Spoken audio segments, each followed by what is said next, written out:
Alright मेरे प्यारे प्यारे दोस्तों, मैं हूँ हारिस सुल्तान। और जैसा कि आप लोग जानते हैं कि अब पूरे वेस्ट में मोमनों के जो मजमूम मकासद हैं, मजमूम मतलब घिनौने मकासद हैं, जो खतरनाक इनके जो इरादे हैं, जो ये शरिया इन यूके के नारे लगाते हैं फ़लस्तीन के बाद, जो इन्होंने जो ड्रामेबाजियाँ की हैं, इन्होंने खुल के बता दिया है कि ये जिन मुल्कों में रहते हैं ये उसके साथ लॉयल नहीं है। ये गद्दारी पे भी उतर आएंगे और अपने मुंह से कहते हैं कि हम पहले मुसलमान हैं, बाकी सारे के भाड़ में, फिर बाद में आएगी बाकी सारी बातें। तो ये जो इनका चेहरा है नकाब के पीछे छुपा हुआ, वो अब लोगों को नजर आ रहा है। जो इन्होंने इस्लामोफोबिया वगैरह की जो ड्रामेबाजी की कि हम पे कोई क्रिटिसिज्म करोगे तो वो इस्लामोफोबिया हो जाएगा वगैरह वगैरह, जबकि इस्लाम से जो डर है लोगों को, वो तो बिल्कुल ठीक है। अपने मुंह से कहते हैं कि हम यहाँ पे शरीयत लाएंगे, हम यहाँ पे केस को मारेंगे और हम यहाँ पे जो भी शरीयत की गंदे गंदे काले मजमूम चीजें हैं वो हम यहाँ पे लाएंगे, अपने मुंह से कहते हैं। तो आहिस्ता आहिस्ता लोगों में अवेयरनेस आ रही है और आहिस्ता आहिस्ता लोग अपनी आवाज उठाना शुरू हो गए और अब आहिस्ता आहिस्ता लोग इनको पेलना शुरू हो गए हैं। तो बहुत सारे जो मम्मी डैडी किस्म के मोमिनीन्स हैं वो कहते हैं यार हमने क्यों क्यों है, बजाय इसके कि अपने जो रेडिकल मोमिनीन्स हैं उनको नथनी डालें, उनको चुप कराएं, वो नहीं करते बल्कि उनकी साइड पे मजीद चले जाते हैं। तो अब ये सिर्फ दाढ़ियों वाले मोमिन नहीं है जो इस तरह की हरकतें करते हैं, जो शरीयत वगैरह के नारे लगाते हैं, जो इंटिमिडेट और प्रवोक करते हैं गोरों को, वेस्ट को। तो ये कौन लोग हैं, ये क्यों गोरों के अंदर अब अवेयरनेस आ रही है? और ये अवेयरनेस ऐसा नहीं है, ये मैं बड़े अरसे से कहता चला आ रहा हूँ, ऐसा नहीं होगा कि ये मोमिन जो है ना ये काबू पा लेंगे वेस्ट के ऊपर। ऐसा नहीं होगा, ऐसा हो ही नहीं सकता। इतनी दुनिया की जो ग्रेटेस्ट सिविलाइजेशन है जो आज के टाइम की, वो इतने आराम से इस तरह की जंगली बदबुओं से, ऐसी भैड़ियों शक्लों वाले को वो इस तरह आराम से लेट के मर नहीं जाएंगे। ऐसा नहीं होगा। तो ये रेडिकलाइज कर रहे हैं उनकी आवाम को भी, उनकी आवाम भी राइट की तरफ जा रही है। अभी यूरोपीय यूनियन के इलेक्शन हुए, अभी देखें वहां पे राइट विंग को अच्छा खासा वोट पड़ा। और अब जो अगले इलेक्शन होंगे कहीं पे भी, चाहे चाहे वो मेनलैंड यूरोप में होंगे या फिर यूके में, तो खैर अभी लेबर की हुकूमत आएगी, लेकिन बाकी हर जगह पे राइट की तरफ शिफ्ट आ रहा है। वो क्यों आ रहा है? वो इसीलिए क्योंकि ये दाढ़ियों वाले ये हरकतें नहीं कर रहे। ये जो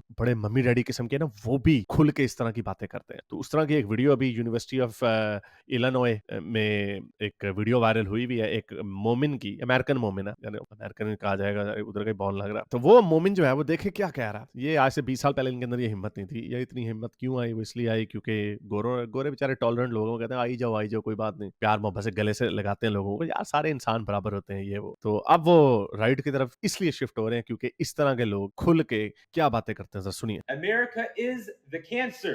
ये अमेरिका में रहता है, अमेरिकन एक्सेंट से बात कर रहा है और कह रहा है अमेरिका कैंसर है। America, the American government, secularism, democracy, capitalism, these are cancers that have spread their democracy, secularism, ये वो आइडियल्स हैं जिसकी वजह से ये पेंडा अमेरिका में रह रहा है और इसके जो माइग्रेंट पेरेंट्स थे वो अमेरिका में आके बस गए, जहां पे उन्होंने अमेरिकन ड्रीम को रियलाइज किया, इसको पाला पोसा, पैसे कमाए, इसके ऊपर छत रखी, इसको गाड़ी भी मिली। ये सारे काम अमेरिकन डेमोक्रेसी और सेक्युलरिज्म की वजह से हुई। लेकिन ये गद्दार अमेरिका के अंदर रहते हुए उसकी जिस थाली में खाते हैं उसी में छेद कर रहे हैं। illness all over the world, in America and in the Middle East. In America over here, people middle east में बर्बरियत है, कौन सी डेमोक्रेसी है मिडल ईस्ट में? तो वहाँ पे तो उसकी जो नाकामियां हैं कि वहाँ पे डेमोक्रेसी नहीं फ्लरिश कर सकी, तो इस्लामी निज़ाम ला सके नहीं ला सके, अपनी नाकामियों का वही एक बूगीमैन चाहिए होता है, अपनी नाकामियों का जिम्मेदार दूसरे को ठहरा दो। अगेन द पॉइंट इज, इतना तुम्हें तकलीफ है तो वहाँ पे जाके मर क्यों नहीं जाते? उधर उन मुल्कों में क्यों नहीं चले जाते जहाँ से आए हो? जिन मुल्कों से भाग के आए हो वही सिस्टम वेस्ट में भी लगाना चाहते हो। अगेन ये मैं बड़ी रिपीटेटिव सी बात है, लेकिन ये मैं आपको इसलिए बार बार बता रहा हूँ कि ये वो चेहरा है जिसकी वजह से गोरे तप रहे हैं। उनका जो जो पूरा जो उनका सोसाइटल टेम्परामेंट है ना, जो गुस्सा जो है वो बढ़ रहा है वक्त के साथ साथ, और वो इसी तरह बढ़ता जाएगा। ये शुरू में ही ये जब पला बड़ा होगा, ये तब ठंडे थे गोरे गोरे अपने कामों में लगे हुए, अपने पैसे पूसे कमाने के चक्रों में लगे हुए।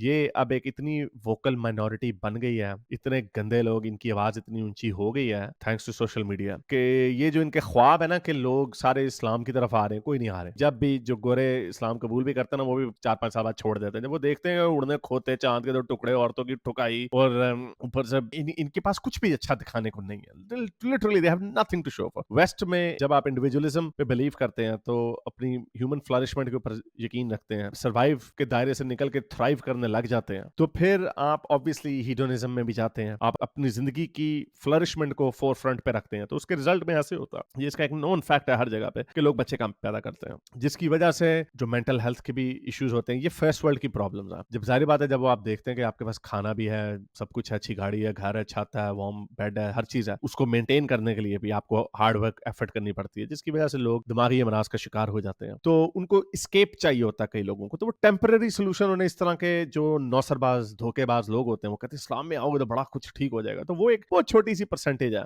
जो इनकी बातों में आ जाती है, लेकिन वो भी फिर जाग जाते हैं, कहते हैं यार कम से कम उधर मेरी शख्सी आजादी तो थी ना, इधर तो छुतर पाड़ा ने खावन से, और एक शोहर ने उसकी दो दो तीन तीन और बीवियां भी हैं। तो ये अगेन इनको हमेशा से ये खुशफहमी रही है कि चूंकि इनके जहन में ये होता। अब मेरी ट्वीट्स या कमेंट्स, वीडियो के नीचे कमेंट ये कर रहे होते हैं, तुझे जब आग में जाएगा ना तो तब पता चलेगा। जो वहां के बॉर्न मुसलमान है, इंग्लिश चैनल के ऊपर भी वही कर रहे होते हैं। यानी ये इतने पागल डफर हैं, ये जिस हवाई डंडे से खुद डरते हैं, मुझे भी उसी से डरा रहा हूँ भाई। हमें डर ही नहीं अब तुम्हें लगता है डर जुपिटर से, तुम्हें लगता है डर किसी फॉरेन गॉड से, थोर से लगता है, तुम्हें डर नहीं लगता। तो उसी तरह मुझे तुम्हारे खुदाई बोंगी से क्यों डर लगेगा? तो ये इनको समझ ही नहीं आता। तो बेसिकली इतने इंडोक्ट्रिनेटेड, इतने पागल हैं कि इनके पागलपन की कोई हद नहीं है अब। बल्कि मैं कहीं पे पढ़ रहा था, बल्कि भी वो क्लिप भी एक वायरल हुआ है जो रोगन का, बीबीसी की बड़ी इसके ऊपर रिसर्च थी कि ब्रिटेन में 55% जो ब्रिटिश पाकिस्तानी है वो इनब्रेड है। एक जनरेशन में तो चलो इनब्रीडिंग चल जाए, लेकिन ये सक्सेसिवली करते चले जा रहे हैं, जिसकी वजह से जो ब्रिटिश पाकिस्तानी बच्चे हैं उनको सबसे ज्यादा जेनेटिक डिजीजेज हैं, not by just little bit, I think something like 4 times they are more likely. उनको 4 गुना कंजेनिटल डिजीजेस का खदशा है, और एनएचएस जो उनका मेडिकल सिस्टम है उसकी वजह से उनका सारा पैसा इनके ऊपर खर्च हो रहा है। क्यों? क्योंकि उन्होंने अपनी फूफी की बेटी, खाला की बेटी के साथ डिंग डोंग करना होता है। और पाकिस्तान में एक रिपोर्ट के मुताबिक 70%, मुझे तो खुद हैरत है कि फिर हमारे खानदान में तो वाकई बड़े लकी निकले। मेरे माँ बाप कजन नहीं है, उनका दूर दूर से कोई ताल्लुक नहीं है, और उनका दोनों का ही ये ख्याल था कि हमने ये नहीं करना, क्योंकि मेरी ननिहाल की जो साइड है वो राजपूत थे। उनका तकरीबन कोई 5 generations ago in the something like in the 19th century they converted to Islam। और जो मेरे ददियाल की साइड थी, उनकी भी पता नहीं क्या वजह है कि उनके भी अभी तक कजनों की आपस में शादी करने का उनको कोई शौक नहीं है। लेकिन इस एक रिपोर्ट के मुताबिक 70% पाकिस्तानी जो हैं वो कंसेंगुइनियस मैरिजेस में हिस्सा लेते हैं, यानी कजनों के साथ धबड़दूस करते हैं। तो over the period of number of generations ये जो प्रॉब्लम है वो एक्सेसरबेट होती जाती है, प्रोपोर्शनैलिटी इसकी बढ़ती जाती है कि आपकी जेनेटिक डिफेक्ट्स आएंगे। तो ये मेरा ख्याल, ये जो सारे के सारे जो पागल हुए हैं, जो आपको समझ नहीं आती कि इनकी प्रॉब्लम क्या है, इनकी अकल क्यों नहीं काम करती, उसके पीछे बहुत बड़ी वजह ये है कि सारे इनब्रीडिंग का रिजल्ट है। सारे नहीं, 70% पाकिस्तानी, और मिडिल ईस्ट में भी कोई इसी तरह कोई 35 के 40% के करीब नंबर है, यानी एक हाई नंबर है। People have the freedom to, again, like I said before, commit zina, do all this fahisha, but when you speak up, it's a problem. Non-Muslims जिना करते हैं अब और इस बंदे की जो माँ है, ये मैं पहले भी बड़ी दफा बात कर चुका हूँ, क्रूड एग्जांपल, लेकिन हमें ये देनी पड़ती है क्योंकि ये इस तरह की बातें कर। जब इसके अब्बू ने इसकी अम्मी को देखा होगा, और फिर जब उन्होंने कुछ अरबी की आयत पढ़ के कबूल है या जो भी किया होगा, कंसेंट दी होगी, तो फिर उसके बाद जब ये कमरे में जाके सुहाग रात और धबड़दूस ढिंकी चिक्की ठा की होगी, उसमें और इसमें कि एक बॉयफ्रेंड और गर्लफ्रेंड ने एक दूसरे को जान लिया और उन्होंने भी वही धबड़दूस ढिंकी चिक्की ठा की है, इसके अंदर फर्क क्या है ये बता दो। तुम तो हलाल तरीके से बच्चे पैदा कर रहे हो, फिर उनके अंदर इतनी जेनेटिक डिजीजेज निकली हैं, डिफॉर्म्ड एक तरीके के बच्चे पैदा हो रहे हैं तुम्हारी तो आयतों का कोई काम ही नहीं है, इससे कोई फायदा ही नहीं है। हाँ, उसका एक यूटिलिटेरियन पॉइंट ऑफ व्यू से आप उसका देख सकते हैं, जो मैंने आपको शुरू में बताया कि जब लोग अपनी फ्लरिशमेंट को फोरफ्रंट पे रखते हैं तो वो बच्चे कम पैदा करते हैं। ये भी एक बहुत बड़ी गलतफहमी है कि वेस्ट में लोग बच्चे ही नहीं पैदा करते। वेस्ट में बच्चे लोग पैदा करते हैं लेकिन कम पैदा करते हैं। आपको हेल्थी सोसाइटी में जो एक पॉपुलेशन को मेंटेन करने का नंबर होता है वो 2.2 होता है, लेकिन कल्चर ये होना चाहिए कि 3 बच्चे पैदा करो। लेकिन बहुत सारी वेस्ट की फैमिली, क्योंकि बच्चा पैदा करना एक इनेट डिजायर है, लोग बच्चे पैदा करते हैं, अभी भी करते हैं, लेकिन वो एक करते हैं मोस्टली, जिसकी वजह से पॉपुलेशन का कोलैप्स हो रहा है। ये एक सेपरेट टॉपिक है, लेकिन किसी का जिना करने यूटिलिटी के पॉइंट ऑफ व्यू से, लेकिन इसका कोई मॉरल, इसका कोई इक्विवेलेंट नहीं है, इसका मॉरल कोई डिलेमा नहीं है। वही बात बताइए, आपके अब्बू और अम्मी जब धबड़धूस कर रहे थे तो उसमें क्या उनकी कोई धबड़धूस में उनको ज्यादा मजा आ रहा था? कोई उनके सोने के बच्चे पैदा हो रहे थे? बच्चे तो तुम्हारे जैसे ही पैदा हो रहे थे, तो फायदा क्या है इसके अंदर? कहानियां are tired of this cancer. They're tired of the American ये सुनो जरा, problem. Non-Muslims are tired of this cancer. Non Muslim are tired. मुसलमान कहता है जो नॉन मुस्लिम अमेरिका में रहते हैं वो तंग आ गए अमेरिका से जो कैंसर है। They're tired of the American government. They're tired of democracy. They want to see a new way of life. हाँ, सदके जाओ, ये इनब्रीडिंग का रिजल्ट हो सकता है। सीरियसली ये इनब्रीडिंग का रिजल्ट है। कह रहा वो तंग आ गए हैं डेमोक्रेसी और सेकुलरिज्म से और अमेरिकन वे ऑफ लाइफ से। अब वो तंग आ गए, उन्हें कोई नया वे ऑफ लाइफ चाहिए। मुझे लग रहा है कि ये बंदा ऑफर करने लगा है कि कुछ 7वीं सदी का बकरियों के साथ, छोटी बच्चियों के साथ, लोंडीबाजी, चांद के 2 टुकड़े उड़न खोते, औरतों का छितर पोला, टोपी वाले बुर्के। मुझे लगता है वो ये कहना चाह रहा है कि अमरीकी वो चाहते हैं। कि शर्म भी नहीं आती, मुँह अड्ड के कह देते हैं ऐसी बातें। And as Muslims, we have to understand that we have that new way of life. अगर इन हरामियों का ये वे ऑफ लाइफ इतना अच्छा होता तो इसका अब्बा इसकी अम्मी के साथ भाग के अमेरिका क्यों आता? ये सारे वेस्ट में क्यों जाते हैं? एक आर्गुमेंट ये देते हैं वहां पे बम कर रहे हैं, अपनी नहीं मानते कि क्योंकि उनका फेल्ड सिस्टम है, कुछ है ही नहीं, ना इकोनॉमी ना बैंकिंग ना कुछ कुछ है नहीं, ना कोई जायदाद, बिल्कुल सुई भी नहीं जात कर सकते, तो मरना ही है। तो लेकिन ये ब्लेम करते हैं वेस्ट, वेस्ट की वजह से हम तरक्की नहीं कर रहे। अच्छा चलो, तो अगर आपका दुश्मन है हुआ ना फिर वेस्ट, जो आपके अंदर बुरा सलूक कर रहा है, चाइना रशिया क्यों नहीं जाते जो इनके ऊपर बमबारी नहीं करता? अफ्रीका क्यों नहीं जाते जो इनकी बमबारी नहीं करता? अमेरिका में क्यों जाते हो अपनी पूरी पूरी फैमिलियां उठा उठा के वीजे की लाइन में खड़े होके, वहां से मैक्सिको के बॉर्डर से ऊपर अमेरिका, तब उधर ही क्यों भागे जाते हो? अगर इतना ही बुरा है, ये तुम्हारा दुश्मन है, अगर उसका ये डेमोक्रेटिक सिस्टम इतना ही बुरा है तो उधर क्यों जाते हो? इसका जवाब नहीं है। ड्रामे बात झूठ भाई, इनब्रीडिंग अंदर कर करा के, कजनों से शादी कर करा के और मल्टीपल जनरेशन के दिमाग में इनकी अकल मत मर चुकी है इनकी। Rasulullah sallallahu alaihi wasallam was sent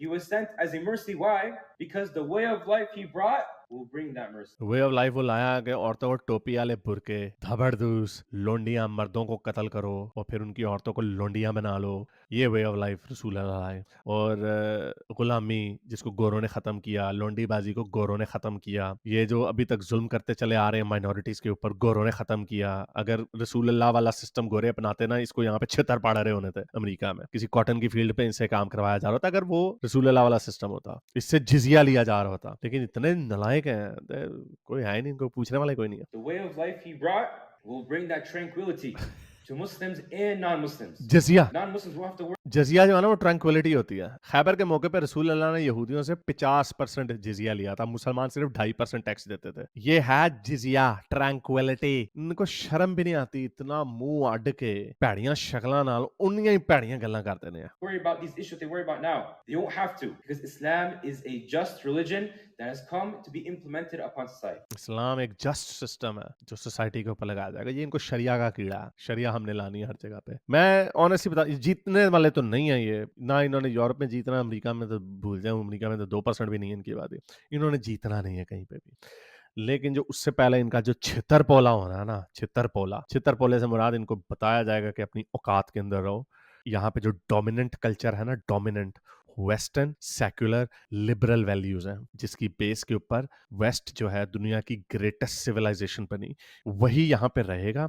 अगर तुमने चूं चढ़ा की तो छितर पोला तुम्हारा जरूर होगा, और ये होगा जरूर। आप देखिएगा किस तरह ये लोगों को, बल्कि वेस्ट को, किस तरह ये राइट विंग की तरफ, एक्सट्रीम राइट, हार्ड राइट की तरफ तो पहुंच चुके हैं, पर उसके बाद तब भी सीधा नहीं हुए बहुत सारे लोग। अब ये कोई मजाक की बात नहीं है, मैस डिपोर्टेशन की लोग बातें कर रहे हैं। आपको पता है वेस्ट में इस वर्ड को इतना ड्रेडेड क्यों समझा जाता है?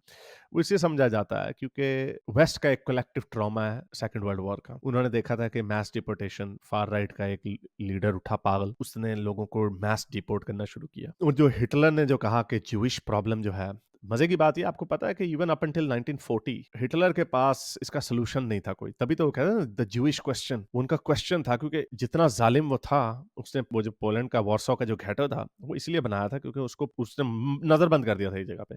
अभी उसके अंदर भी इतनी हिम्मत नहीं थी कि मैं इन सारों को एक मैस स्केल के ऊपर, इंडस्ट्रियल स्केल के ऊपर उनका कत्ल किया जाए।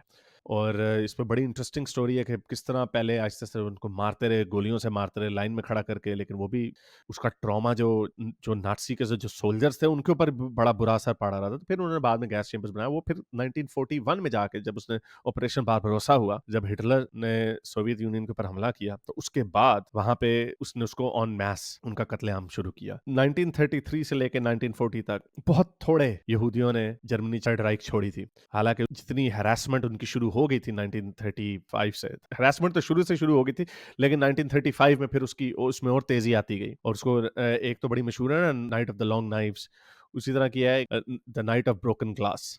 उसमें ये हुआ था कि एक यहूदी ने एक नाटसी एम्बेसडर को फ्रांस में, उसने उसको पेरिस में कत्ल कर दिया था, जो कि हिटलर को बहाना चाहिए था। और गोबल्स ने उसको कहा ये प्रोवोकेशन है, यहूदी हैं। और उस रात को कोई हजारों यहूदियों का आम लोगों ने जमघटा छोड़ दिया था, उनको कत्ल किया था। फिर बाद में जब पूरी दुनिया में जब शोर मचा तो उसने कहा अब ये लोगों ने खुद किया अपने तौर पे। द पॉइंट इज कि जितनी नफरत हिटलर के दिल में थी, फिर तब वो भी ये नहीं उसको कुछ कर पा रहा था, लेकिन इवेंचुअली ही मूव टू दैट पॉइंट। तो इसलिए जो अब का जो मॉडर्न वेस्ट है, post second world war west है, उनको इस तरह की लैंग्वेज से उनका क्योंकि ट्रॉमा है, उनको बड़ा डर लगता है, इसलिए वो मैस डिपोर्टेशन की बातें नहीं करते। उन्होंने पूरी अपनी पिछले 75 सालों में एक दो जनरेशन ऐसी पैदा की कि नेवर अगेन। लेकिन क्या वजह है कि ये लोग ये बातें कर रहे हैं, जिसकी वजह से उनके अंदर एक बहुत बड़ी तादाद अब उठ रही है ऐसी जो ये टर्म्स यूज कर रही है कि इनको मैस डिपोर्ट किया जाए। ये जो माइग्रेंट्स आते हैं ना, जो आके अभी 2 हफ्ते पहले डाला था, वो जर्मनी में अफगान ने पुलिस वाले को मार दिया था। अभी कल फिर एक अफगानी माइग्रेंट ने, वो यूरोस चल रहे हैं फुटबॉल को, उनको एक को कत्ल कर दिया और फिर बाद में उसको पुलिस ने मार दिया। तो पहला पुलिस वाला देखें 2 हफ्ते पहले, वो जो अफगानी था उसको बचा रहा था, उसको नहीं पता चला क्योंकि वो उनके जहनों में उनकी ट्रेनिंग ऐसी की हुई है कि ये अफगान मजलूम है, ये गोरे। तो उसने गोरे को पकड़ लिया, तो अफगान के हाथ में छुरी थी, उसने उसको मार दिया। अब फ्लिप देखें कि अब जो परसों वाकया हुआ उसमें वो सीधा अफगानी के पास गया, उसने सीधा अफगानी को गोली मार दी पुलिस वाले ने। तो ये जो सख्ती है ये अब इनके ऊपर बढ़ती चली जाएगी। और जो कल्चर जो उन्होंने बनाया था कि मैस डिपोर्टेशन नहीं करनी, इंक्लूसिव है, सारे लोग बराबर हैं, जाहिर बात है वो उस वक्त तो एक यहूदी जो थे वो तो बिल्कुल ही मजलूम थे ना, और उनका कोई ऐसा कसूर नहीं था। कोई दुनिया का कोई हिस्टोरियन नहीं है बात मानता कि फर्स्ट वर्ल्ड वॉर में जो जर्मनी की जो शिकस्त हुई थी वो यहूदियों की वजह से हुई थी। There is no absolutely no connection to that, क्योंकि यहूदी सिर्फ जर्मनी में नहीं रहते थे, यहूदी बाकी यूरोप में भी रहते थे। जो फर्स्ट वर्ल्ड वॉर के में जो जीते थे, जैसे फ्रेंच थे या ब्रिटिश थे, वो उधर भी यहूदी उतने ही रहते थे जितने जर्मनी में रहते थे। शायद थोड़ा बहुत ब्रिटेन में शायद थोड़े कम थे, लेकिन मेनलैंड यूरोप में थे उतने ही ऑन पार ही थे। तो यहूदियों ने फ्रांस को क्यों जिताया, जर्मनी को क्यों हरवाया, ऐसा कोई नहीं है, इसका कोई हिस्ट्री में ताल्लुक नहीं। लेकिन वो पागल आदमी खपती उसने यहूदियों को मुर्दे इल्जाम ठहराया। लेकिन यहाँ पर as such UK, US, France, इनकी इकोनॉमी को